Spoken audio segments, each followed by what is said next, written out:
Picture this. You have been wet for 6 days. Not the kind of wet where you stepped in a puddle on the way to a building with central heating and dry clothes waiting inside. The kind of wet where the distinction between your skin and the air around it has become largely theoretical. Your clothing, animal hides that took days of skilled labor to produce, are waterlogged and heavy and beginning to do the opposite of what clothing is supposed to do, which is to say they are now actively cold against your skin rather than warm. And the smell they are producing is not improving anyone's mood in the camp. Your fire, which you have been fighting to maintain for the better part of 3 days, is a smoking, hissing argument between wet wood and the determination of the person assigned to tend it, and the argument is not consistently going in the right direction. The last significant meal the group had was 4 days ago. The food stores are not empty, but they are getting there, and everyone in camp is performing the specific mental calculation of people who are monitoring a resource that is declining, not panicking, not yet, but aware. The children have stopped complaining about the rain, which is either a sign that they have adapted or a sign that the adaptation has moved into the specific quiet that adults in the group recognize as a different kind of concern. And here is the situation. Someone has to go hunting today in this, because waiting for the rain to stop is not a plan that the food situation can support, and because the animals the group depends on are out there, somewhere in this rain, doing what animals do, regardless of weather, and the hunters who know how to find them in these conditions are about to find out exactly how much they actually know. So the question worth spending real time on is this. How did ancient humans actually hunt in extended rain? Not the polite version of rain that modern outdoor enthusiasts deal with while wearing Gore-Tex with taped seams and carrying a GPS device. The real thing. Weeks of sustained precipitation, the kind that characterized specific seasons in specific ancient habitats, the kind that changes the ground, changes the air, changes animal behavior, changes the entire sensory and physical landscape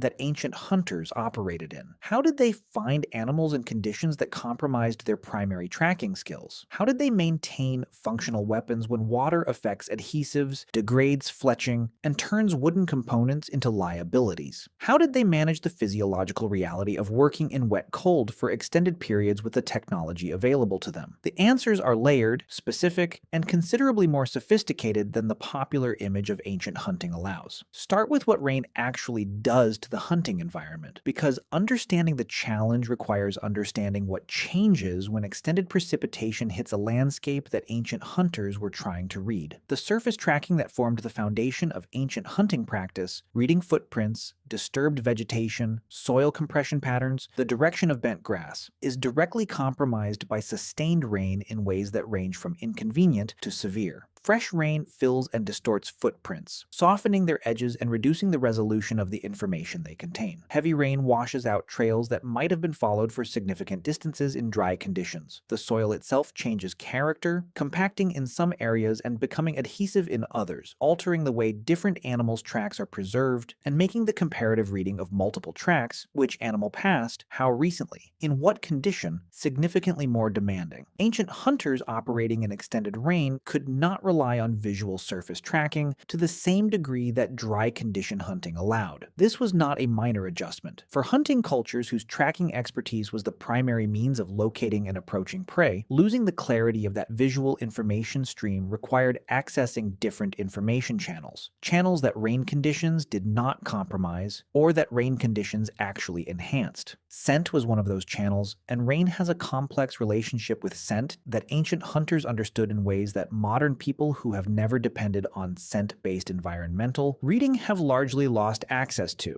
Rain suppresses some scents by washing aromatic compounds from surfaces, but it activates and amplifies others. Wet soil releases more volatile organic compounds than dry soil, which is why rain-soaked ground smells the way it does. The distinctive petrichor that humans find pleasant is actually a release of geosmin and other compounds that the wet soil is producing. Wet vegetation releases more aromatic compounds than dry vegetation, and crucially, animal scent. The combination of body odor, glandular secretions, urine, and fecal markings that animals use for territory marking, and that ancient hunters used for animal detection, behaves differently in wet conditions in ways that experienced ancient hunters learned to read. Moisture increases the persistence of scent at ground level by slowing the evaporation that lifts volatile compounds off surfaces and disperses them upward. This means that in wet conditions, scent trails on the ground can persist longer than in dry conditions, even as the visual tracks they correspond to are being degraded by rain. An ancient hunter following a wet weather trail was sometimes working with a scent track that was more reliable than the visual track, sniffing the ground, reading the aromatic information in crushed vegetation, using their own olfactory capability in ways that dry conditions, with their greater visual information availability, made less necessary. Sound also changed as a hunting tool in rain conditions, and in both directions simultaneously. Extended rain created continuous ambient noise, the pattering of drops on leaves, the sound of running water, the general acoustic environment of wet woodland or grassland that masked some of the sounds ancient hunters used to detect and track prey. An animal moving through dry leaves at 30 meters was audible. The same animal moving through wet leaves in rain was considerably quieter relative to the ambient sound environment, and the hunter's auditory detection range effectively contracted. But rain also created conditions in which large animals produced sounds they did not produce in dry conditions. Wet ground under hooved or padded feet made sounds that dry ground did not. The specific squelch and compression sound of weight pressing into saturated soil, different from the dry ground footfall,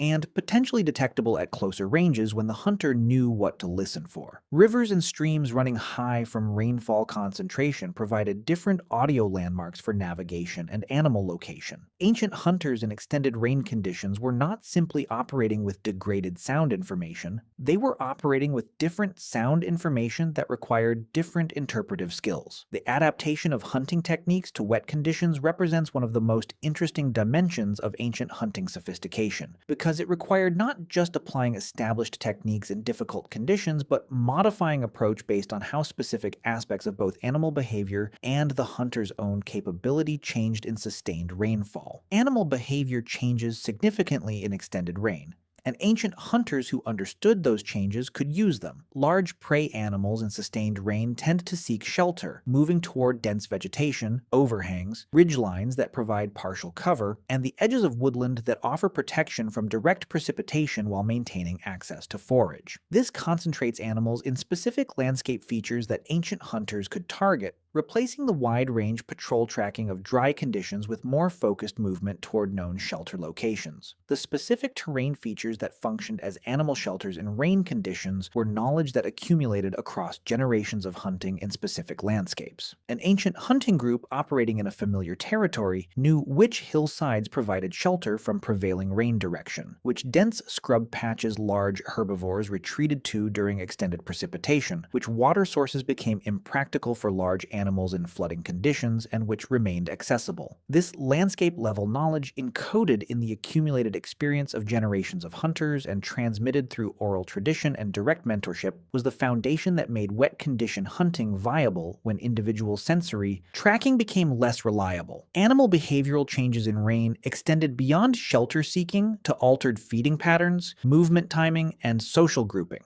Grazing animals, unable to feed efficiently in driving rain, often bunched together in ways that reduced individual animal awareness of their surroundings. The group vigilance that herbivore herds maintain as a predator detection system is less effective when every member of the group has their head down and their sensory systems partially compromised by rain noise and reduced visibility. Ancient hunters understood this. Approaching a rain-huddled herd required different technique than approaching an alert, spread-out grazing group in clear conditions, but the altered behavioral state of the prey offered compensatory advantages that experienced hunters exploited. The approach technique in rain deserves specific attention because it was one of the most directly affected elements of the hunting process. Dry condition approach to prey required careful management of the hunter's own scent, staying downwind, moving to avoid placing the hunter's scent stream across the prey's sensitive olfactory detection range. Rain complicated this management in both directions. Wind direction became less reliable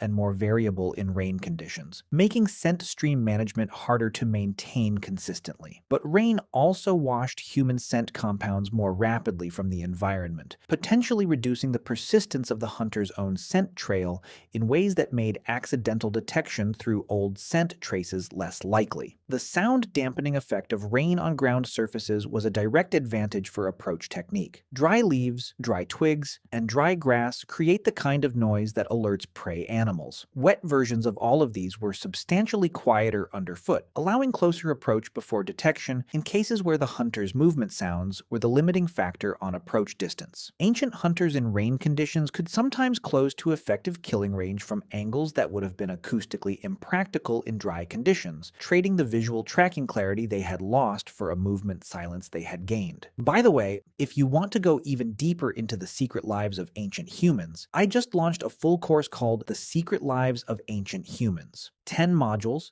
3+ hours of content covering everything we never talk about on YouTube. What they feared, how they communicated, what hunted them, and much more. Plus an exclusive PDF guide included. Link in the description. See you inside. Weapon technology and its management in wet conditions was one of the most significant technical challenges ancient hunters faced in extended rain, and the solutions they developed reflect a level of material knowledge that is easy to underestimate. The composite weapons of ancient hunters, hafted spear points, atlatl darts, and in later periods arrows, depended on adhesive hafting systems and on the mechanical properties of shaft materials that were not indifferent to prolonged water exposure. Plant resin and animal fat adhesives used to secure stone points to wooden shafts softened and lost holding strength when wet. Sinew lashing, while remarkably strong when dry, lost some tension when saturated and required retensioning as it dried. Wooden shafts absorbed moisture and changed their flex characteristics, affecting the projectile dynamics of throwing weapons in ways that required compensatory adjustment of throwing technique. Ancient hunters managing weapons in extended rain developed protocols for protecting and maintaining their tools that went beyond simple waterproofing. The fats used in tool maintenance, animal fat worked into wood to retard moisture absorption, tallow or similar materials applied to maintain adhesive surfaces, were part of a routine maintenance practice rather than a wet weather exception. Tools stored in hide wrapping were kept drier than tools exposed directly to rain. The specific fire management required to dry and retension sinew lashing in wet camp conditions was knowledge that the group's experienced members held and applied when the situation required. The stone points themselves were not compromised by water in the way that organic components were. Flint and similar lithic materials are not meaningfully affected by water exposure, but their edges, once chipped and sharpened, required the same care in wet conditions as in dry, and the resharpening of points in camp during rain periods was one of the productive activities that rain-forced camp time enabled. Ancient hunters who could not go out in the worst conditions were not idle during those periods. Weapon maintenance, tool production, and the preparation of replacement components for damaged or lost tools happened in the camp during the rain in ways that meant the group emerged from an extended wet period with a maintained or improved weapons inventory. The physiological management of hunting in wet, cold conditions required solutions that went beyond simply enduring discomfort. Hypothermia, the dangerous drop in core body temperature that wet, cold conditions accelerate relative to dry cold of the same temperature, was a risk for ancient hunters working in extended rain for hours at a time with the clothing technology available to them. The specific danger of wet cold is that water conducts heat away from the body far more efficiently than air at the same temperature, meaning that soaked clothing provides dramatically less thermal protection than its insulative value in dry conditions would suggest. Ancient hunters managing this risk did so through a combination of clothing strategy, movement strategy, and the management of rest and warming periods. Animal fat rubbed directly onto exposed skin provided some waterproofing and some thermal protection at the skin surface, a technique documented across multiple cultures in cold and wet climates that has ancient roots. Tightly woven or densely felted materials where available shed water more effectively than loosely constructed hides. The layering principle, an inner layer maintaining warmth against the skin while an outer layer took the wet, was a clothing strategy that functions by the same physical principle regardless of the specific materials available. Movement itself was a thermal management strategy. Ancient hunters in wet, cold conditions moved at paces that maintained metabolic heat generation without producing sweat that would further compromise their clothing's thermal performance. A metabolic balance that experienced hunters developed an intuitive feel for through years of operating in exactly these conditions. The specific pace, the specific level of exertion that maintained warmth without crossing into heat-generating effort that would later become a liability. This was embodied knowledge rather than calculated knowledge, felt felt in the body rather than reasoned through, and it was one of the practical skills that differentiated experienced hunters from inexperienced ones in wet weather conditions. Tracking across landscape features changed significantly in extended rain, in ways that required different navigational knowledge than dry condition hunting. Familiar trails flooded or became impassable. Usual crossing points on rivers and streams became dangerous or unusable as water levels rose. The topology of the landscape that hunters carried in their spatial memory was not invalidated by rain, but required a wet condition overlay, knowing which ground retained structure and which turned to mud, which crossings remained viable at what water levels, which high ground routes avoided the flooding of lower terrain while still connecting the hunter to the likely animal locations. This wet condition landscape knowledge was specifically accumulated and specifically transmitted. Elders who had hunted through many seasonal rain periods in a specific territory held knowledge about how that territory behaved in extended precipitation that was not inferable from dry condition experience alone.